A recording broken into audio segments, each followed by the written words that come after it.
দেখ সংকট কোণ, সংকট কোণ হচ্ছে বেশ ইম্পর্ট্যান্ট একটা টপিক। এটা ছাড়া প্রতিফলন হবে মানে অভ্যন্তরীণ পূর্ণ প্রতিফলন বলে একটা মানে টপিক আছে আর কি, সেইটা হবে না অবশ্যই। এটা ইম্পর্ট্যান্ট আর সহজও সংকট কোণ, ঠিক আছে। আলোকরশ্মি ঘন থেকে লঘুতে গেলে কি হয় আমরা একবার দেখি। ধর এই মাধ্যমটা হচ্ছে ঘন মাধ্যম, ঠিক আছে, এই মাধ্যমটা হচ্ছে ঘন মাধ্যম আর এই মাধ্যমটা হচ্ছে লঘু মাধ্যম, দুটো মাধ্যম, ঠিক আছে। তাহলে এটা ঘন মাধ্যম, এটা লঘু মাধ্যম, আর এই দুটো মাধ্যমকে যে আলাদা করে রেখেছে তাকে বলবো বিভেদ তল। বিভেদ করে রেখেছে, এই তলটাই বিভেদ করে রেখেছে, লঘুকে আর ঘনকে বিভেদ করে রেখেছে। সেই জন্য এই তলটাকে, এটা তল বটে একটা এরকম তল। তাহলে এই যেমন এই খাতাটা, তোর খাতাটা আমরা যদি এই পিঠটা দেখতে পাই তাহলে এরকম সরু সরুই তো দেখতে পাবো, এরকম একটা তল বটে, এরকম তল, কিন্তু তলটা এরকমভাবে দেখতে পাচ্ছি আমরা, ঠিক আছে। তো এই দুটো মাধ্যমকে আলাদা করে রেখেছি, সেটাকে বলবো আমরা বিভেদ তল। আর একটা এখানে কি করছি আমরা, অভিলম্ব অঙ্কন করছি। এই কালোটা যে আঁকলাম সেটা হচ্ছে অভিলম্ব। এইবারে যদি একটু ভালো করে লক্ষ্য করিস, আলোকরশ্মিকে আমরা ঘন থেকে লঘুতে পাঠাবো। দেখ এইখানে একটা আলোকরশ্মি ফেললাম, আলোকরশ্মি ফেললাম, ঠিক আছে। এই ক্ষেত্রে আপতন কোণ কোনটা?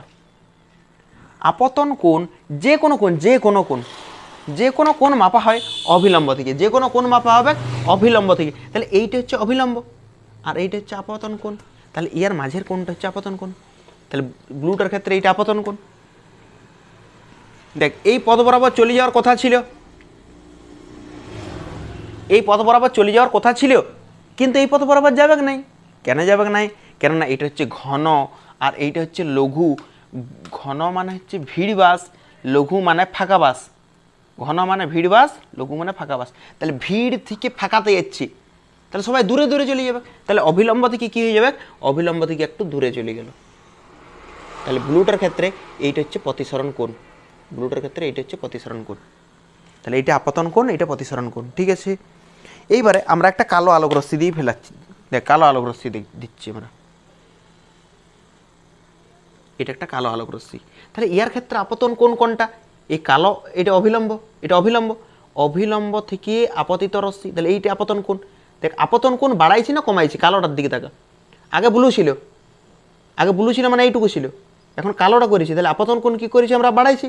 তাহলে আপতন কোণ বাড়াইছি মানে প্রতিসরণ কোণটাও এখানে কী হবে? বাড়বে। এইবারে কালোর পর আমরা ফেলালাম এখানে একটা ব্লু কালারের আলোক রশ্মি, গ্রিন কালারের, ঠিক আছে, এইটে ফেলালাম আমরা, ঠিক আছে। এখন যে কোনো কোণ মাপা হয় কোথা থেকে? অবিলম্ব থেকে। তাহলে দেখ সবুজটার ক্ষেত্রে এইটা হচ্ছে আপতন কোণ। আপতন কোণ কী করেছি? দেখ বাড়াইছি। প্রথমে ব্লুটার ক্ষেত্রে এইটুকু ছিল কোণটা আপতন কোণ, তারপর কালোটা করলাম, আপতন কোণ বাড়লো, তারপরে এই সবুজটা করলাম, সবুজটার ক্ষেত্রে আপতন কোণ আরও বাড়লো। তাহলে আপতন কোণ বাড়াচ্ছি, তাহলে প্রতিসরণ কোণটাও কী হবে? বাড়বে। দেখ প্রতিসরণ কোণ বাড়ছে কিনা, প্রতিসরণ কোণটা মাপা হবে কোনটা থেকে? এইখান থেকে। এটা ব্লুটার জন্য ছিল প্রতিসরণ কোণ, এটা কালোটার জন্য ছিল প্রতিসরণ কোণ, এটা সবুজটার জন্য। তাহলে আপতন কোণ বাড়ালে প্রতিসরণ কোণ বাড়ে। এরকম বাড়াতে বাড়াতে বাড়াতে বাড়াতে আমরা এমন একটা কোণে ফেললাম আলোক রশ্মি, এমন একটা কোণে ফেললাম ফেলতে ফেলতে যে আলোক রশ্মি এই বিভেদ তল বরাবর চলে গেল। বিভেদ তল বরাবর মানে বুঝতে পারছিস তো? মানে প্রতিসরণ কোণটা কত হয়ে গেছে দেখ তো, বলে দিচ্ছি আমরা প্রতিসরণ কোণ কত হয়েছে। তার মানে দেখ আমরা আপতন কোণ বাড়ালাম, প্রতিসরণ কোণ বাড়লো, আপতন কোণ বাড়ালাম, প্রতিসরণ কোণ বাড়লো, আপতন কোণ বাড়ালাম, প্রতিসরণ কোণ বাড়লো। আপতন কোণ বাড়াতে বাড়াতে এমন একটা কোণ, এমন একটা কোণে ফেললাম যে প্রতিসৃত আলোক রশ্মিটা কোন পথ বরাবর গেছে? বিভেদ দল বরাবর গেছে। তাহলে এই লালটা বাদ দিয়ে বাকি সবগুলো আমরা মুছে দিচ্ছি, ঠিক আছে। তাহলে আলোক রশ্মি কোন মাধ্যম থেকে কোন মাধ্যমে যাওয়ার সময় ঘটনাটা ঘটে? ঘন থেকে লঘুতে যাওয়ার সময় ঘটনাটা ঘটে। ঘন থেকে লঘুতে যাওয়ার সময় মনে রাখবি আলোক রশ্মি কখন এই ঘটনাটা দেখায়? যখন আলোক রশ্মি ঘন থেকে লঘুতে যায়, ঠিক আছে। আলোক রশ্মি যদি ঘন থেকে লঘুতে যায় তখন এই ঘটনাটা কিন্তু দেখাবে। তাহলে এবার ব্যাপার হচ্ছে কেন লঘু থেকে ঘন লিখলে কি ভুল হয়ে যাবে? ভুল মানে এক নাম্বারও দিবে না, ঠিক আছে। যদি এই কথাটা তাহলে আমরা যদি স্কিপ করে দিই ঘন থেকে লঘুতে না লঘু থেকে ঘনতে, তাও নাম্বার দিবে না, লিখতেই হবে বাধ্য। আলোক রশ্মি ঘন মাধ্যম থেকে লঘু মাধ্যমে যাওয়ার সময় এমন একটা কোণে পড়ে, এমন একটা আপতন কোণে পড়ে যে প্রতিসৃত রশ্মি বিভেদ দল বরাবর যায়। আলোক রশ্মি ঘন মাধ্যম থেকে লঘু মাধ্যমে যাওয়ার সময় এমন একটা কোণে পড়ে যে প্রতিসৃত রশ্মি বিভেদ দল বরাবর যায়। সেই কোণটাকে বলবো আমরা সংকট কোণ। আর সংকট কোণকে কী করে লেখা হয় দেখ, কোণের জন্য থিটা, আর সংকটের ইংরেজি হচ্ছে ক্রিটিক্যাল, সেই জন্য থিটা সি দ্বারা লেখা হয়। তাহলে সংকট কোণ কাকে বলে? আলোক রশ্মি ঘন মাধ্যম থেকে লঘু মাধ্যমে যাওয়ার সময়, আলোক রশ্মি কোন মাধ্যম থেকে কোন মাধ্যমে যাওয়ার সময়? ঘন থেকে লঘুতে যাওয়ার সময় যে কোণে আপতন হলে, যে কোণে আপতিত হলে, যে কোণে পড়লে বা যে কোণে আপতিত হলে প্রতিসৃত রশ্মি, এই রশ্মিটা কি বলবো? প্রতিসরণের পথ যাচ্ছে। তাহলে প্রতিসৃত রশ্মি কোন পথ বরাবর যায়? বিভেদ তল বরাবর যায়। সেই কোণটাকে আমরা বলবো সংকট কোণ। বই আছে, আরামসে তোরা লিখে দিতে পারিস, যদি মনে হয় লিখবো, আর না হলে প্রত্যেকটা বইয়ে সংজ্ঞা মোটামুটি এগিয়ে দিয়ে আছে দেখবি। এই সংজ্ঞাটা বাদ দিয়ে কি আর আমরা অন্য সংজ্ঞা লিখতে পারি না? এটার উত্তর হচ্ছে হ্যাঁ পারি, একটু চেঞ্জ হবে শুধু। কোনো কোনো বই এইরকম দেওয়া থাকতে পারে যে আলোকরশ্মি ঘন থেকে লঘুতে যাওয়ার সময়, আলোকরশ্মি ঘন থেকে লঘুতে যাওয়ার সময় যে কোণে পড়লে প্রতিসরণ কোণ, যে কোনো কোণ মাপা হয় কি থেকে? অবিলম্ব থেকে। যে কোনো কোণ কোথার থেকে মাপা হবে রে ভাই? অবিলম্ব থেকে। তাহলে এটা অবিলম্ব আর এটা প্রতিসৃত রশ্মি, তাহলে এইটা হচ্ছে প্রতিসরণ কোণ। এই কোণটা কি কোণ? প্রতিসরণ কোণ। তাহলে প্রতিসরণ কোণ কত ডিগ্রি হয়েছে এখানে? প্রতিসরণ কোণ 90 ডিগ্রি। ঠিক আছে, প্রতিসরণ কোণ হয়েছে 90 ডিগ্রি। তাহলে আলোকরশ্মি ঘন থেকে লঘুতে যাওয়ার সময়, আলোকরশ্মি ঘন থেকে লঘুতে যাওয়ার সময় যে কোণে আপতিত হলে প্রতিসরণ কোণ 90 ডিগ্রি হয়, সেই কোণকে আমরা বলবো সংকট কোণ। প্রতিসরণ কোণ 90 ডিগ্রি হয়, অথবা বলতে পারিস যে কোণে আপতিত হলে আলোকরশ্মি বিভেদ তল বরাবর যায় তাকে সংকট কোণ বলে। ক্লিয়ার হয়েছে আশা করি। সংকট কোণ কখন হয়? যখন ঘন থেকে লঘুতে যায়। কিন্তু লঘু থেকে ঘনতে গেলে হয় না কেন? দেখ, এটার অ্যান্সার তোরা মোটামুটি দিতে পারবি। এটা আলোকরশ্মি কোথার থেকে কোথায় গেছে বল? ঘন থেকে লঘুতে গেছে। দেখি লঘু থেকে ঘনতে গেলে কী হবে, তারপরে এই ছবিটা আমরা আবার এগিয়ে দেবো, চাপের কিছু নেই, বুঝিয়ে দিচ্ছি। তবে out of sight out of মাইন্ডে যেন না হয়ে যায়, খেয়াল রাখবি। আগেরটা আমরা ঘন থেকে লঘুতে ফেলছিলাম, এখন দেখি লঘু থেকে ঘন মাধ্যমে গেলে কী হবে। এটা লঘু মাধ্যম আর এইটা লিখলাম আমরা ঘন মাধ্যম। ঠিক আছে, এটা লঘু মাধ্যম, এটা হচ্ছে ঘন মাধ্যম। দেখ, আলোকরশ্মি লঘুর থেকে ঘনতে ফেললাম, এটা আপতন কোণকে আয় দ্বারা লেখা হয়। এবার দেখ, যে পথ বরাবর যাওয়ার কথা ছিল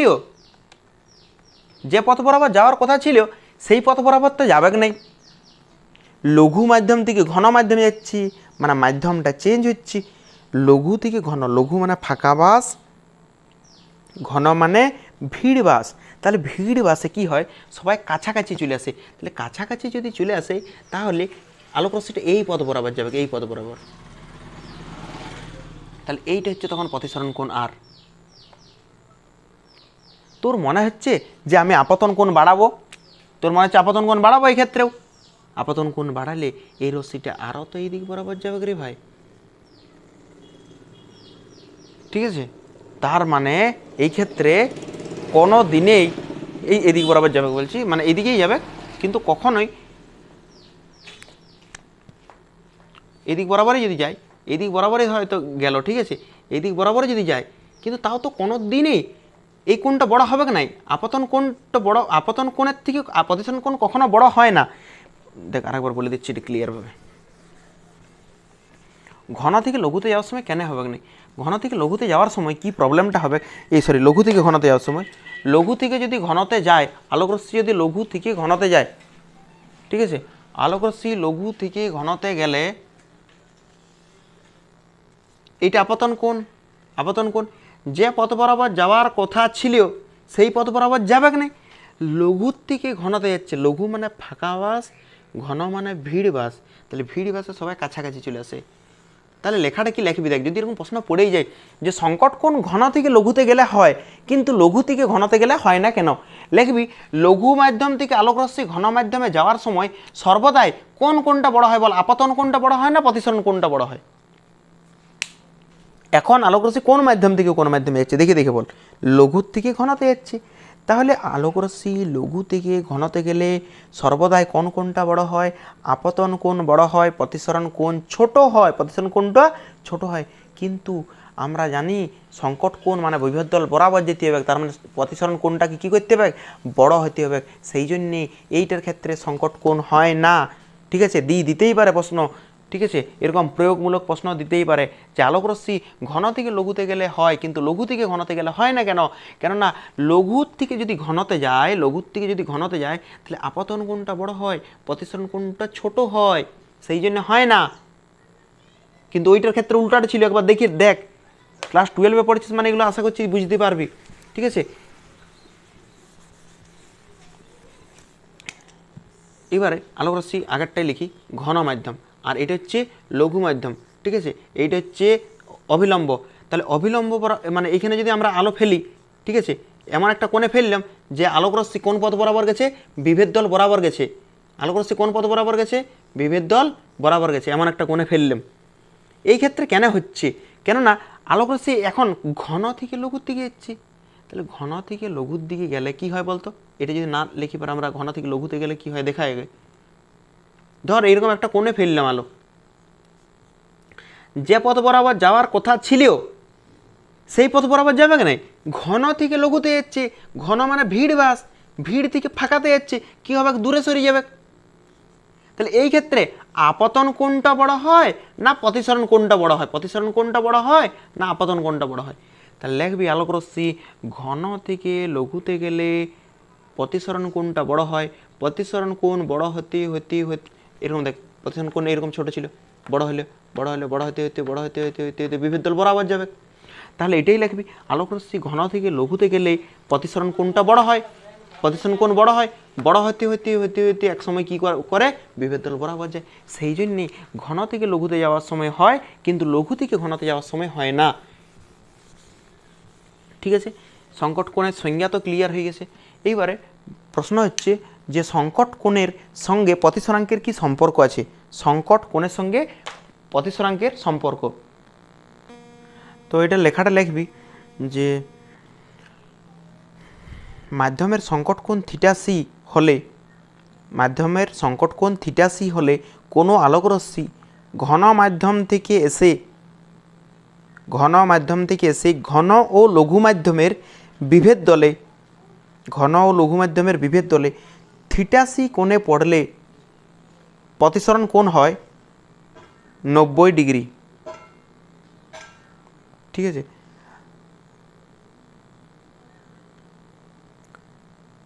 এইবার আমরা জল আর বায়ুর ক্ষেত্রে করে দেখাচ্ছি আপাতত। জল আর বায়ুর ক্ষেত্রে মানে ঘন আর লঘু, তো যে কোনো একটা ঘন মাধ্যম নিতে হবে। তাহলে এটা হচ্ছে ঘন মাধ্যম, এটা হচ্ছে ঘন মাধ্যম, আর এইটা হচ্ছে লঘু মাধ্যম। এই ঘন মাধ্যমটা আমরা ধরছি জল, ঘন মাধ্যমটা এখানে আমরা ধরে নিচ্ছি জল, আর লঘু মাধ্যমটা এখানে ধরে নিচ্ছি আমরা বায়ু। একটা ঘন একটা লঘু ধরে নিলাম। ঠিক আছে, তোরা অন্য কিছুও ধরতে পারিস, কোনো অসুবিধা নেই। বায়ু মাধ্যমের যে প্রতিসরাঙ্ক, সেই প্রতিসরাঙ্ক হচ্ছে মিউ এ, আর জল মাধ্যমের যে প্রতিসরাঙ্ক সেটা হবে মিউ ডাব্লিউ। জল ওয়াটার, সেই জন্য ডাব্লিউ লিখলাম, এয়ার বায়ু এয়ার, সেই জন্য মিউ এ লিখলাম। এবার আমরা ধরলাম এখান থেকে কোনো একটা আলোকরশ্মি ঘন থেকে, দেখ ঘন থেকে লঘুতে যাচ্ছে, দেখবি ভালো করে, ঘন মাধ্যম থেকে গেল, ঘন মাধ্যম থেকে যাচ্ছি, বিভেদ দলে পড়েছি। বিভেদ দলে পড়ার পর যে পথ বরাবর যাওয়ার কথা ছিল সেই পথ বরাবর তো যাবে না। কোন পথ বরাবর যাবে, এই বিভেদ দল ঘেঁষে যায়, বিভেদ দল ঘেঁষে যায়, তাই তো, বিভেদ দল ঘেঁষে যায়। এই ক্ষেত্রে যে আপতন কোণ কত কোণে পড়লে বিভেদ দল ঘেঁষে যায়, সংকট কোণে পড়লে, কত কোণে পড়লে, সংকট কোণে পড়লে। তাহলে এটা থিটা সি লিখতে পারি, কেননা থিটা সি কোণে যদি আলোকরশ্মি পড়ে তবেই না বিভেদ দল বরাবর যাবে। আর এখানে প্রতিসরণ কোণটা হচ্ছে 90 ডিগ্রি, প্রতিসরণ কোণ কত ডিগ্রি, 90 ডিগ্রি।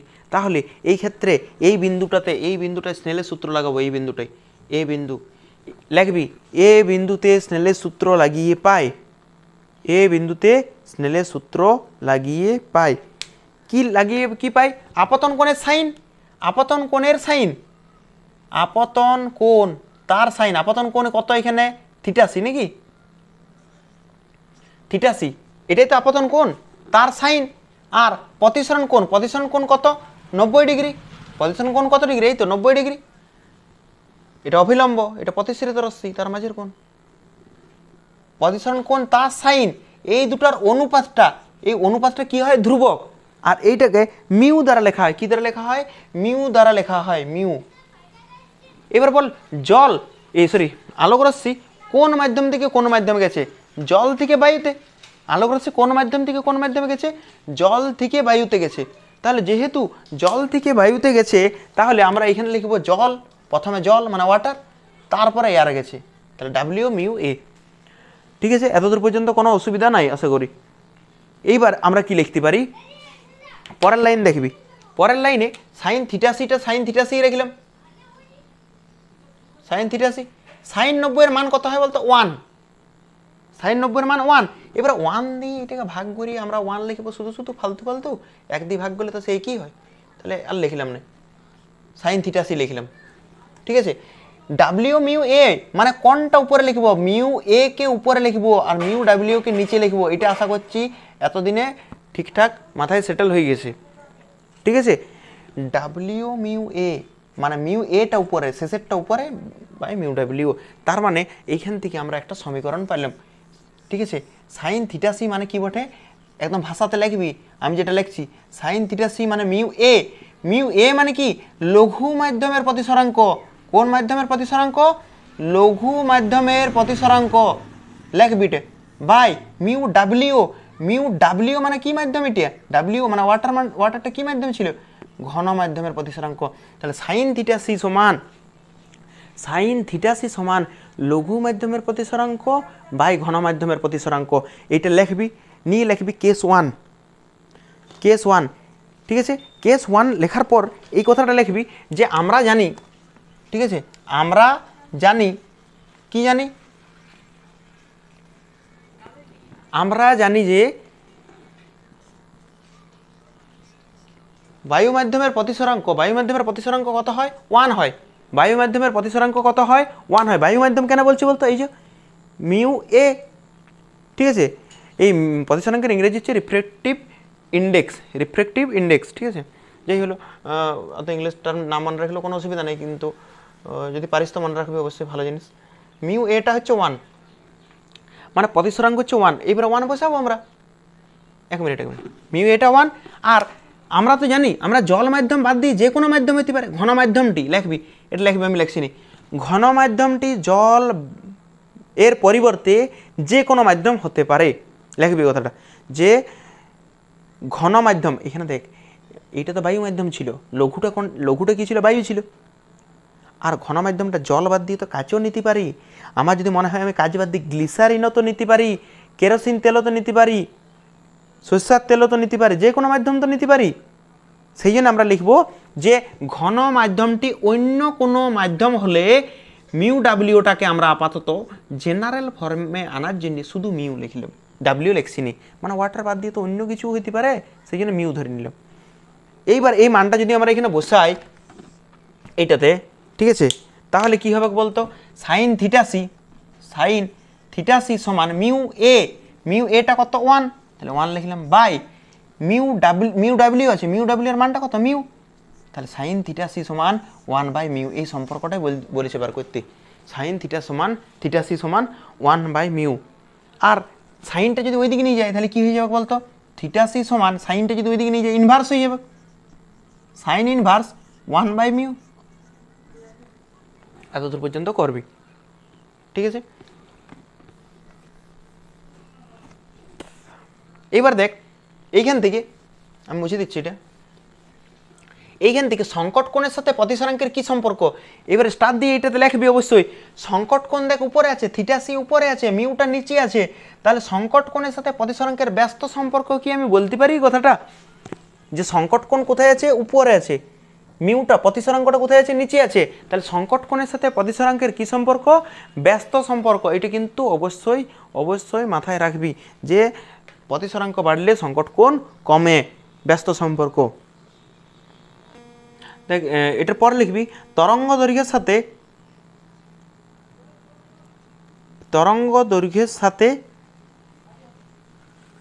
আলোর বা আলোর বর্ণের সাথে, তরঙ্গ দৈর্ঘ্যের সাথে বা আপতিত আলোর বর্ণের সাথে সংকট কোণের সম্পর্ক,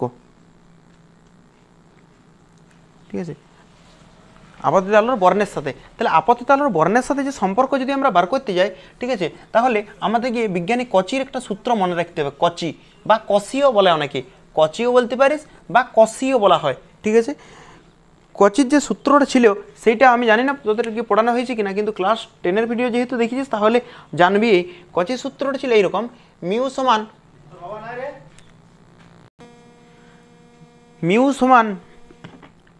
মিউ সমান A plus B by lambda square.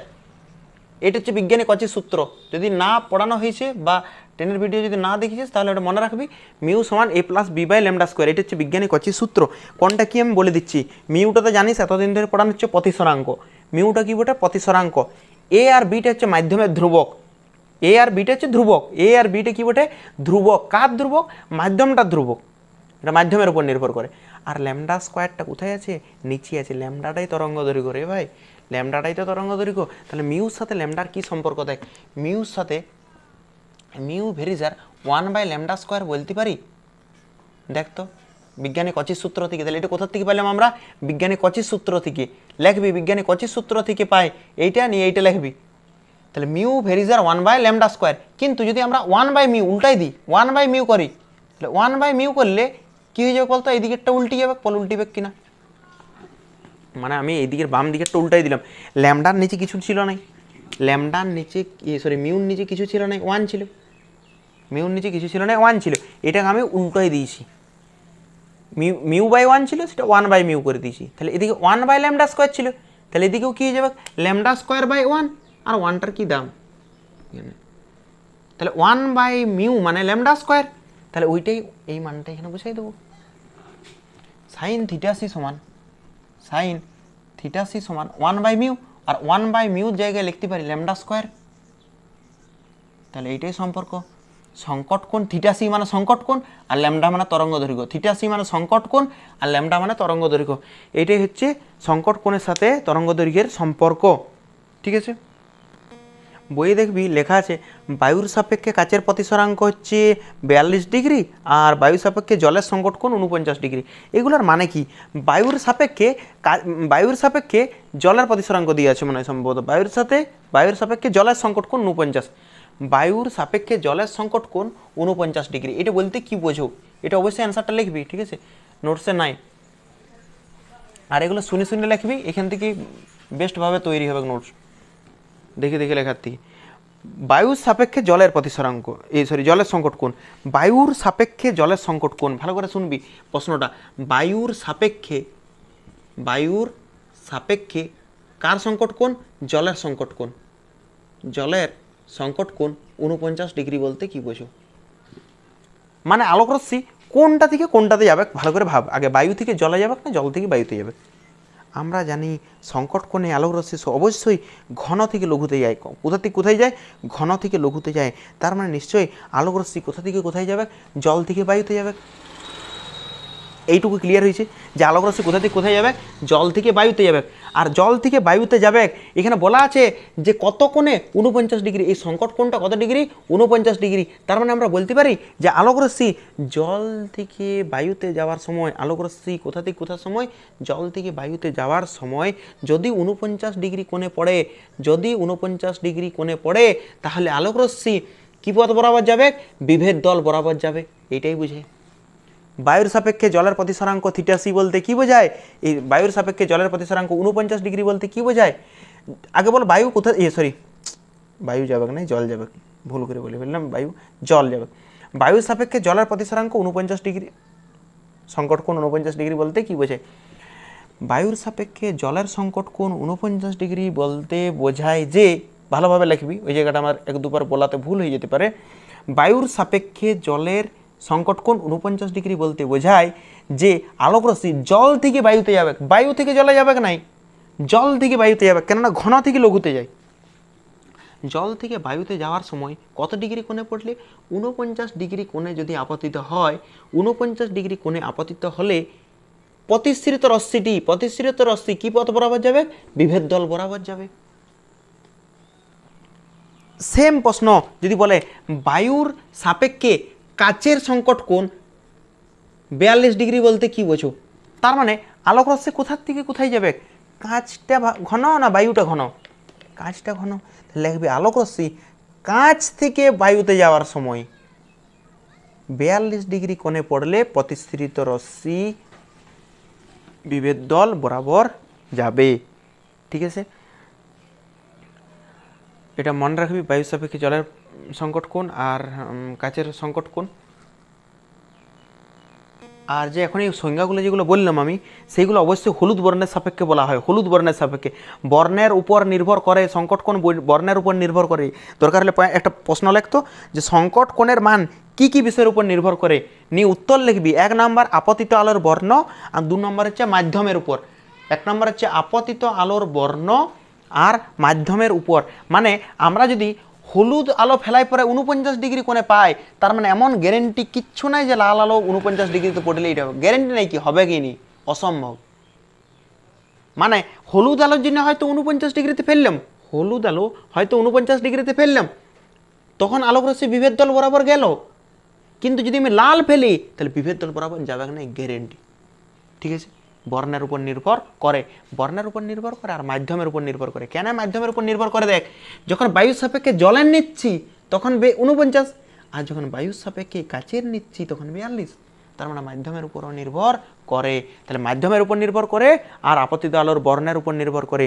আর এইটাও মনে রাখবি, যদি এটা হলুদ বর্ণের জন্য বলা হয়, এটা কোন বর্ণের জন্য লিখবি সংজ্ঞাটাতে, সংজ্ঞাটাতে নয়, এইটাতে, যে বায়ুর সাপেক্ষে জলের সংকট কোণ 49 ডিগ্রি বলতে কি বোঝো, ওখানে লিখবি হলুদ বর্ণের আলোক রশ্মি জল থেকে বায়ুতে যাওয়ার সময় 49 ডিগ্রি কোণে আপতিত হলে প্রতিসৃত রশ্মি বিভেদ তল বরাবর যায়। ওই আগের সংজ্ঞাটাই, শুধু হলুদ বর্ণটা অ্যাড করবি।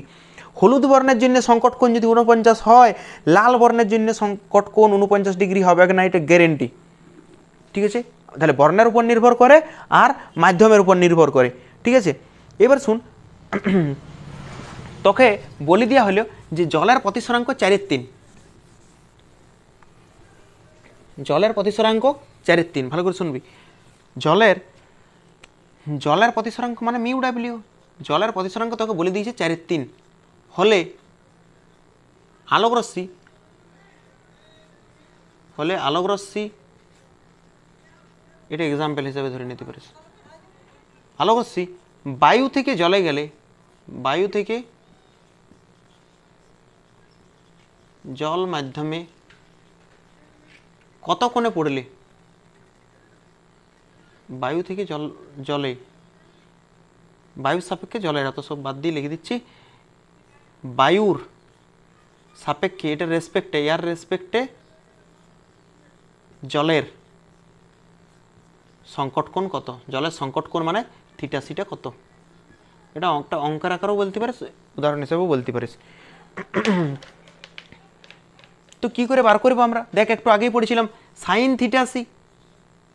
সাইন থিটা সি সমান, দেখ লেখা আছে লঘু মাধ্যমের মিউ, লঘু মাধ্যমের প্রতিসরাঙ্ক, দেখ এরকম লেখা আছে কিনা, লঘু মাধ্যমের প্রতিসরাঙ্ক বাই ঘন মাধ্যমের প্রতিসরাঙ্ক,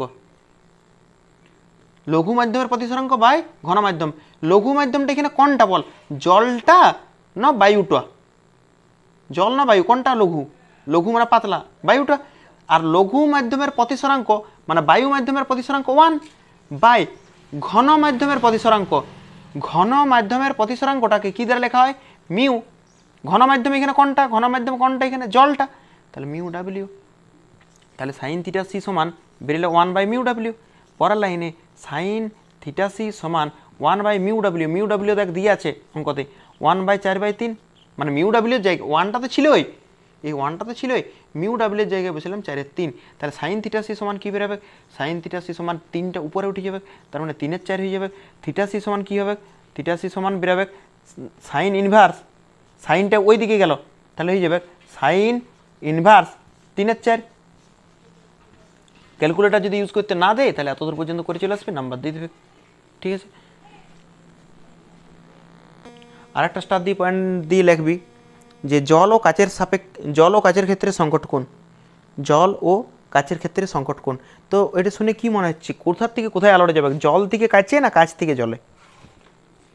জল থেকে কাচে না কাচ থেকে জলে? ঘন থেকে লঘুতে যায়।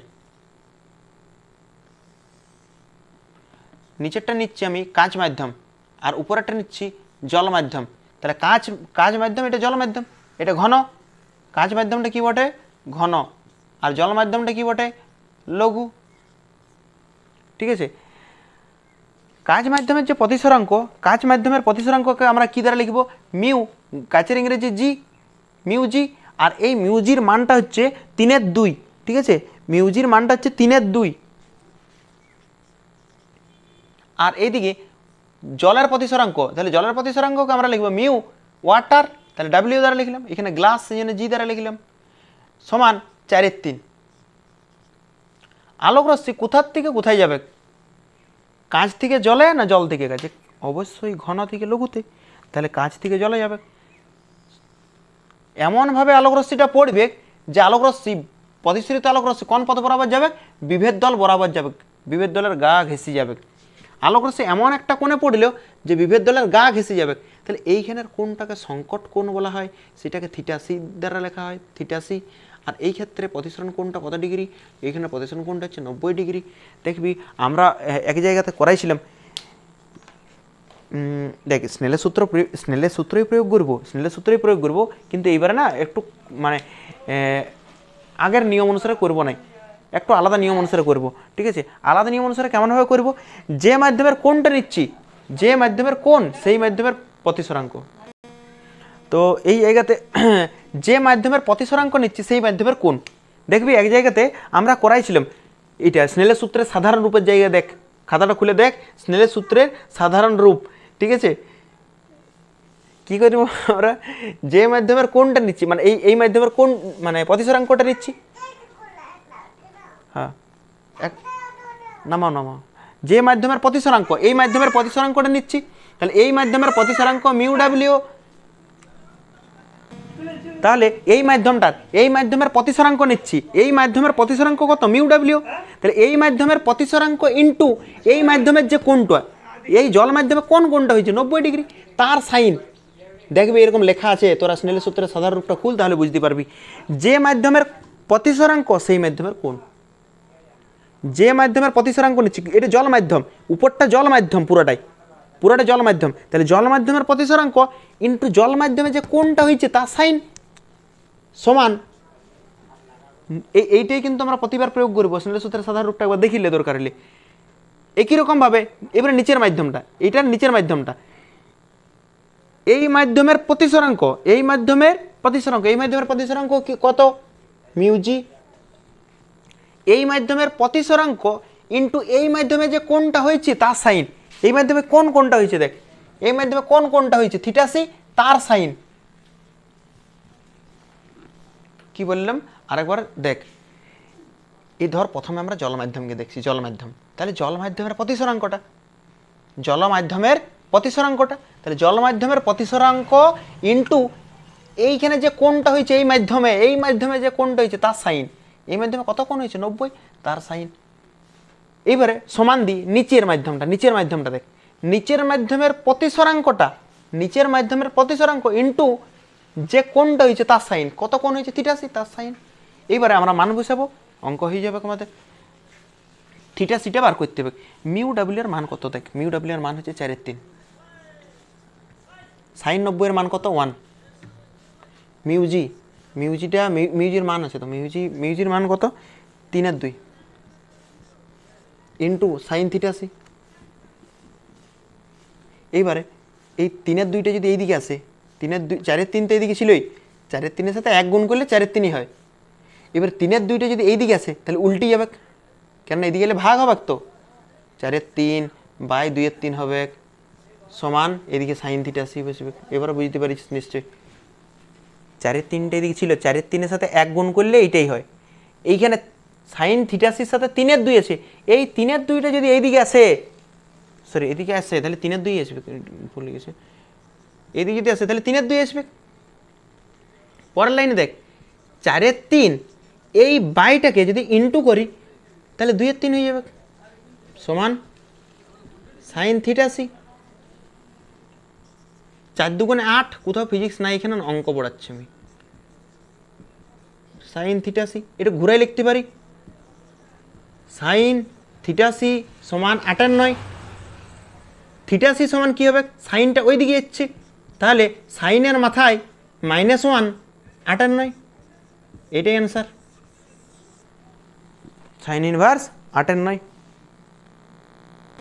তাহলে এইবারে পরের টপিক অভ্যন্তরীণ পূর্ণ প্রতিফলন। অভ্যন্তরীণ পূর্ণ প্রতিফলনের আগে আমরা সংকট কোণটা আরেকবার রিভাইজ, ঠিক আছে।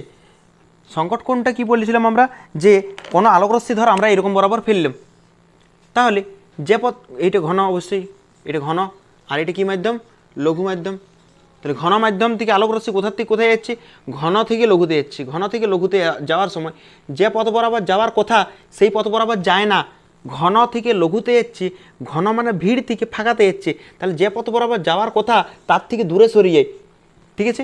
আমি কি করলাম, এবার আপতন কোণ এইটুকু ছিল, আমি আপতন কোণটাকে বাড়াবো, তাহলে আপতন কোণ আমি একটু বাড়াই দিলাম, মানে বেশ ভালোই বাড়াই দিলাম একবারেতে। এমন বাড়ালাম, এমনভাবে আপতন কোণটা বাড়ালাম যে আলোকরশ্মি অবিলম্ব বরাবর গেছে, অবিলম্ব বরাবর গেছে, ঠিক আছে। এমনভাবে আমরা আলোকরশ্মি ফেলেছি এখানে, এই কালো আলোকরশ্মিটাতেই দেখাই দিলাম, ওই 3-4টার একলাম নেই।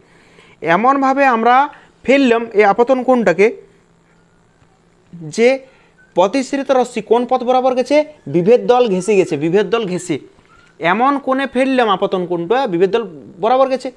তাহলে দেখ, আপতন কোণ বাড়াচ্ছিলাম, প্রতিসরণ কোণ বাড়ছিল, আপতন কোণ বাড়ালাম, প্রতিসরণ কোণ বাড়ছে। এইবারে যদি আরও আপতন কোণ বাড়াই, তাহলে এইটা তো সংকট কোণ, এইটা তো সংকট কোণ, ঠিক আছে। তো এই সংকট কোণের থেকেও যদি আমরা বেশি কোণে ফেলে দিই তাহলে কি হবে, ঠিক আছে। মানে আরেকবার আমরা বলে দিচ্ছি, এটা হয়তো স্পিড হয়ে গেল একটু, ঠিক আছে। আর যদি বুঝতে পারছিস তো এই জায়গাটা একটু 10 সেকেন্ড তাড়াতাড়ি স্কিপ করে দে যদি বুঝতে পারি গেছিস, আর না হলে শোন আরেকবার। আলোকরশ্মি ধর এই পথ বরাবর গেছে, এখানে ফেলেছি আমরা, ঘনর থেকে লঘুতে ফেলেছি, তাহলে যে পথ বরাবর যাওয়ার কথা, যে পথ বরাবর যাওয়ার কথা সেই বরাবর তো যাবে না, সেইখান থেকে কি হয়, একটু দূরে সরে যায়, ঠিক আছে। তাহলে আপতন কোণ, এইটা আপতন কোণ, আর এইটা কি কোণ, প্রতিসরণ কোণ, এটা ব্লুর জন্য। এবার আমরা কালোটার জন্য করে দেখি। আপতন কোণ আমরা দেখ বাড়ালাম, দেখবি আপতন কোণ বাড়াইছি, কিন্তু আপতন কোণ অবিলম্ব থেকে দেখব, আপতন কোণ বাড়ালাম কালোটার জন্য, তাহলে প্রতিসরণ কোণটাও কী হবে, বাড়বে, দেখ বাড়িছে কিনা দেখ তো, অবিলম্ব থেকে মাপা হবে, প্রতিসরণ কোণও বাড়িছে কালোটার জন্য। এবার আমরা লালটার জন্য ফেলে দেখাচ্ছি, না সরি সবুজটার জন্য। এটা দেখ, আপতন কোণ অবিলম্ব থেকে মাপা হয়, আপতন কোণ আরও বাড়ালাম, তাহলে প্রতিসরণ কোণ কী হবে, প্রতিসরণ কোণ আরও বাড়বে, দেখ প্রতিসরণ কোণ অবিলম্ব, অবিলম্ব থেকে প্রতিসরণ আরও বাড়িছে। এইবারে আমরা এরকম বাড়াতে বাড়াতে বাড়াতে বাড়াতে লাল আলো ফেললাম যখন, ঠিক আছে, লাল আলো নয় মানে লালটা দেখি দিই বোঝাচ্ছি আমরা, এমন কোণে ফেললাম, দেখ আপতন কোণ বাড়াইছি, আপতন কোণ বাড়াতে বাড়াতে এমন কোণে ফেলেছি যে এইবার প্রতিসৃত রশ্মিটা বিভেদ দল বরাবর যাচ্ছে, কোন পথ বরাবর যাচ্ছে, বিভেদ দল বরাবর যাচ্ছে, ঠিক আছে। এই যে লাল আলোক রশ্মিটা যে কোণে আপতিত হলে, যে কোণে আপতিত হলে আলোক রশ্মি বিভেদ দল বরাবর যায়, সেটাকে তো সংকট কোণ বলে, তাই তো। এইটাকে কি বলবো আমরা, সংকট কোণ। তাহলে লালটা হচ্ছে সংকট কোণ, মানে লালটা দিয়ে আমরা তো বুঝাইছি আর কি, যে লাল আলোক রশ্মির ক্ষেত্রে হয় এরকম, আবার ভুল ধারণা নেই বসিস না, লালটা দিয়ে আমরা বোঝাচ্ছি এখানে, হয়েছে। এইবার এটা তো সংকট কোণ, তাহলে সংকট কোণ মানে এই কোণটাকে আমরা থিটা সি দ্বারা লিখি। এইবারে কারো কারো মানে জানার ইচ্ছা হলো, তাহলে সংকট কোণের থেকে বেশি কোণে আলো ফেললে কী হবে, তাহলে কি করে হবে, সে তো দেখছি আমরা এইখান থেকে sorry sorry sorry sorry sorry sorry এখন এই পথ বরাবর গেছি। এইবারে যদি আমরা সংকট কোণের থেকেও বেশি কোণে আলো ফেলি, এই কোণে ফেললাম, দেখ এই যে কালোটা দেখ, এই কোণটাতে ফেললাম, তাহলে দেখ এইটা সংকট কোণ, এতটা সংকট কোণ, এইবারের কোণটা দেখ আবার এতটা, তার মানে সংকট কোণের থেকে বেশি কোণ। তাহলে যদি আমরা সংকট কোণের থেকে বেশি কোণে আলোটা ফেলি এই পথ বরাবর, দেখ সংকট কোণের থেকে বেশি, কেন এইখান থেকে কেন মাপছি, এটা অবিলম্ব, তাহলে অবিলম্ব, এই লালটা হচ্ছে সংকট কোণ, তাহলে সংকট কোণের থেকেও বেশি কোণে এমনভাবে আলো ফেললাম, দেখলাম আলোটা এই পথ এই মাধ্যমে আবার ঘুরে এসেছি, তার মানে আলোক রশ্মি কোন মাধ্যম থেকে গেছিলো, দেখ ঘন মাধ্যম থেকে গেছিলো, ঘন মাধ্যম থেকে গেছিলো, আবার ঘন মাধ্যমে ফিরে এলো, তার মানে তো প্রতিফলন হয়ে গেল, তার মানে এটা কী হয়ে গেল, প্রতিফলন। এই ঘটনাটাকে বলা হয় অভ্যন্তরীণ পূর্ণ প্রতিফলন, এই ঘটনাটাকে কী বলা হয়, অভ্যন্তরীণ পূর্ণ প্রতিফলন। অভ্যন্তরীণ কেন বলে, পূর্ণ কেন বলে, প্রতিফলন কেন বলে তো বুঝতে পারছি আমরা, যে আলোক রশ্মি ঘন থেকে যাচ্ছিল আবার ঘনতেই ফিরে এসেছিল, এটাই তো প্রতিফলন, যে মাধ্যম থেকে যায় আবার সেই মাধ্যমেই ঘুরে আসে, এটাই প্রতিফলন। আর এই প্রতিফলনটা কখন হয়, কোন মাধ্যম থেকে কোন মাধ্যমে যাওয়ার সময় হয়, প্রথম প্রশ্ন, কোন মাধ্যম থেকে কোন মাধ্যমে যাওয়ার সময় হয়? ঘন থেকে লঘুতে যাওয়ার সময় হয়, ঘন মাধ্যম থেকে লঘু মাধ্যমে যাওয়ার সময় হয়। মনে রাখবি এটা শর্ততেও আছে, কিন্তু আলোক রশ্মি কখন হয়? এটা ঘন থেকে লঘুতে যাওয়ার সময়। কত কোণে ফেললে হয়? সংকট কোণে, না সংকট কোণের থেকে বেশি, না সংকট কোণের থেকে কম? এই লালটা সংকট কোণ, তাহলে সংকট কোণের থেকে বেশি কোণে ফেললে তবে অভ্যন্তরীণ পূর্ণ প্রতিফলন হয়। তাহলে মনে রাখবি আলোক রশ্মি ঘন থেকে লঘুতে যাওয়ার সময় সংকট কোণের থেকে বেশি কোণে আলো ফেললে যে মাধ্যম থেকে আলো গেছিল, আলো আবার সেই মাধ্যমেই ফিরে আসে। এই ঘটনাটাকে অভ্যন্তরীণ পূর্ণ প্রতিফলন বলা হয়। অভ্যন্তরীণ কেন হচ্ছে? কেননা একটা মাধ্যমের মধ্যে দিয়ে হয়ে যাচ্ছে, মানে ঘন থেকে লঘুতে যাচ্ছে না, প্রতিসরণ হচ্ছে না, এই একটা মাধ্যমের মধ্যেই হয়ে যাচ্ছে। ঘন থেকে যাচ্ছিল আবার ঘনতেই ফিরে এসেছিল, সেই জন্য এটাকে বলা হচ্ছে অভ্যন্তরীণ। সেই জন্য এটা কী বলা হচ্ছে? অভ্যন্তরীণ। এবার ব্যাপার হচ্ছে পূর্ণ দিলে কেন বলা হচ্ছে? পূর্ণ শব্দটা কেন আসছে? পূর্ণ শব্দটা কেন আসছে কথাটা আমরা বলে দিচ্ছি, ভালো করে শুনবি। প্রথম দিন যেদিন আলোর ক্লাস হয় সেদিন আমরা বলেছিলাম যে আলোক রশ্মি ধর কোনো একটা মাধ্যমে পড়ছে, এইটা ঘন আর এই মাধ্যমটা হচ্ছে লঘু। এটা একটা ঘন, এটা লঘু, ঠিক আছে? এটা হচ্ছে অভিলম্ব, এটা অভিলম্ব। এইখান থেকে আলোক রশ্মি দেখ ধর লঘু থেকে ঘনতে ফেলাচ্ছি, এবার লঘু থেকে ঘনতে ফেলাচ্ছি জাস্ট দেখানোর জন্য, ঠিক আছে? লঘু থেকে ঘনতে পড়েছি, দেখুন লঘু থেকে ঘনতে। তাহলে যে পথ বরাবর যাওয়ার কথা ছিল, ঠিক আছে, যে পথ বরাবর যাওয়ার কথা ছিল সেই পথ বরাবর তো যাবে না, লঘু থেকে ঘনতে যাচ্ছে। লঘু মানে ফাঁকা, ঘন মানে ভিড়, ভিড়ে কি হয়? অবিলম্বের কাছে চলে আসে। তাহলে দেখ এই আলোক রশ্মিটা, লাল আলোক রশ্মিটার দিকে তাকা, এটা এই একটা মাধ্যম থেকে অন্য মাধ্যমে এলো মানে প্রতিসরণ হলো। আলোক রশ্মি লঘু থেকে ঘনতে এলো মানে প্রতিসরণ হলো। কিন্তু শুধু প্রতিসরণ হয় না, আলো পড়েছে মানে কিছুটা প্রতিফলন হয়। এটা কি হয়েছে? কিছুটা প্রতিফলন হয়েছে। তাহলে এটা কি রশ্মি? প্রতিফলিত রশ্মি। এটা কি রশ্মি? প্রতিফলিত রশ্মি। এইটা কি রশ্মি? প্রতিসৃত রশ্মি। এটা কি রশ্মি? প্রতিসৃত রশ্মি। আর এখানে কিছুটা শোষণও হয়। তার মানে কোনো জায়গাতে আলো পড়লে তিনটে ঘটনা ঘটে। প্রথম দিনই বলেছিলাম কিছুটা প্রতিফলন হয়, কিছুটা প্রতিসরণ হয়, আর কিছুটা শোষণ হয়। কোনো জায়গাতে আলো পড়েছে মানে তিনটে ঘটনা হবে, প্রতিফলনও হয়, কিছুটা কিছুটা প্রতিসরণ হয়, কিছুটা শোষণ হয়। কিন্তু সব জায়গাতেই কিন্তু একমাত্র অভ্যন্তরীণ পূর্ণ প্রতিফলনে এক অংশও প্রতিসৃত হয় না, এক অংশও প্রতিসৃত হয় না। যতটা ঘন থেকে যাচ্ছিল আবার ঘনতেই ততটাই ফিরে আসে। সেই জন্য এটাকে পূর্ণ কথাটা বলা হয়েছে। পূর্ণ কথাটা বলা হয়েছে এই জন্যেই কোনো অংশই প্রতিসৃত হয় না। যতটা আলো যাচ্ছিল পুরোটাই প্রতিফলিত হয়ে যায়। ঘন থেকে যাচ্ছিল, মনে করে দেখ এর নিচে ঘন ছিল, উপরে লঘু ছিল, তাহলে ঘন থেকে যতটা আলো যাচ্ছিল ততটাই ঘুরে আবার চলে এসছে, পুরোটাই প্রতিফলন হয়ে যাচ্ছে। সেই জন্যে এখানে পূর্ণ কথাটা ব্যবহার করা হয়েছে। বইয়ে পুরোপুরি লেখা আছে, ছায়ার বই বলছি, সাঁতরার বইটা আমি দেখিনি, ছায়ার বই পুরোপুরি লেখা আছে এই কথাটা, ঠিক আছে? তো এটা পড়ে দেখবি অভ্যন্তরীণ পূর্ণ প্রতিফলন পর্যন্ত।